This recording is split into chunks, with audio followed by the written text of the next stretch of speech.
حضرت قاسم ابن حسن علیہ السلام امام حسن علیہ السلام کے فرزند امام حسین علیہ السلام کے بھتیجے اور حضرت علی رضی اللہ عنہ اور حضرت فاطمہ علیہ السلام کے پوتے تھے۔ واقعہ کربلا کے وقت آپ کی عمر صرف 13 برس تھی، لیکن اس کم سنی میں بھی آپ کے دل میں ایمان اور وفا کا ایک سمندر موجزن تھا۔ شب عاشور جب امام حسین علیہ السلام نے فرمایا کہ کل ہم سب شہید ہوں گے تو ننھے قاسم نے پوچھا کیا میں بھی ان میں شامل ہوں؟ امام علیہ السلام نے پوچھا بیٹا موت تمہیں کیسی لگتی ہے؟ ننھے قاسم نے بے ساختہ جواب دیا شہد سے بھی زیادہ شیریں۔ یہ ایک 13 سالہ بچے کا جواب تھا جس کے سامنے راہ حق میں جان دینا شہد سے بھی زیادہ میٹھا تھا۔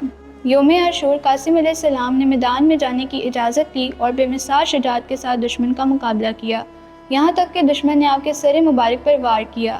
آپ زمین پر گرے اور زور سے اپنے چچا کو پکارا۔ امام حسین علیہ السلام بجلی کی طرح دوڑے، لیکن دشمن کے گھوڑوں نے اس ننھی سی جان کو پامال کر دیا۔ امام نے قاسم کا جسم اپنے ہاتھوں میں اٹھایا اور شہدائے بنی ہاشم کے پہلو میں رکھ دیا۔ حضرت قاسم علیہ السلام نے ثابت کر دیا کہ وفا اور بہادری ان کی محتاج نہیں۔ 13 سال کا یہ شہزادہ آج بھی نوجوانوں کے لیے ایمان، جرأت اور قربانی کی ایک لازوال مثال ہے۔